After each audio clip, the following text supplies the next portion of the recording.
Luke chapter 21. As Jesus looked up, he saw the rich putting their gifts into the temple treasury. He also saw a poor widow put in 2 very small copper coins. "Truly I tell you," he said, "this poor widow has put in more than all the others.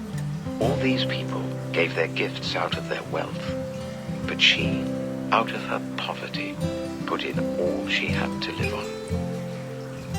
Some of his disciples were remarking about how the temple was adorned with beautiful stones and with gifts dedicated to God.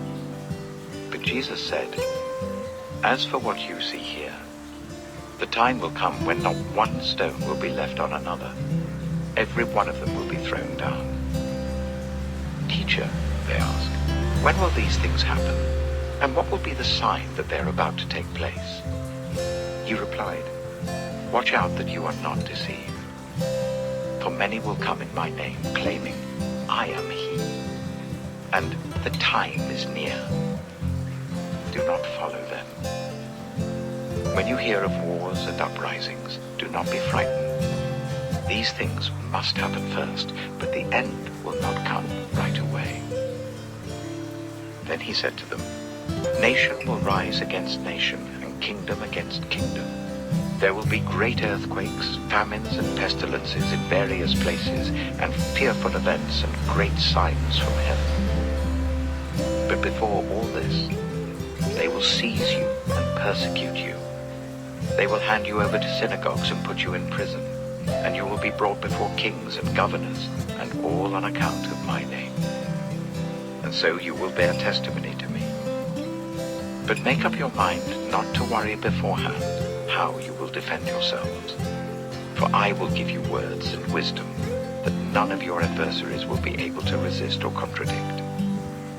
You will be betrayed even by parents, brothers and sisters, relatives and friends, and they will put some of you to death. Everyone will hate you because of me, but not a hair of your head will perish. Stand firm, and you will win life. When you see Jerusalem being surrounded by armies, you will know that its desolation is near. Then let those who are in Judea flee to the mountains. Let those in the city get out, and let those in the country not enter the city. For this is the time of punishment, in fulfillment of all that has been written. How dreadful it will be in those days for pregnant women and nursing mothers. There will be great distress in the land, and wrath against this people. They will fall by the sword, and will be taken as prisoners to all the nations. Jerusalem will be trampled on by the Gentiles, until the times of the Gentiles are fulfilled. There will be signs in the sun, moon, and stars. On the earth, nations will be in anguish and perplexity at the roaring and tossing of the sea. People will faint from terror, apprehensive of what is coming on the world, for the heavenly bodies will be shaken. At that time, they will see the Son of Man coming in a cloud with power and great glory. When these things begin to take place, stand up and lift up your heads, because your redemption is drawing near.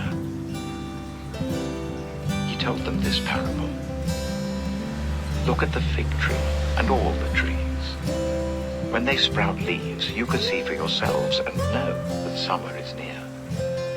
Even so, when you see these things happening, you know that the kingdom of God is near. Truly I tell you, this generation will certainly not pass away until all these things have happened. Heaven and earth will pass away, but my words will never pass away. Be careful, or your hearts will be weighed down with carousing, drunkenness, and the anxieties of life. And that day will close on you suddenly like a trap. For it will come on all those who live on the face of the whole earth. Be always on the watch, and pray that you may be able to escape all that is about to happen, and that you may be able to stand before the Son of Man. Each day, Jesus was teaching at the temple, And each evening he went out to spend the night on the hill called the Mount of Olives, and all the people came early in the morning to hear him in the temple.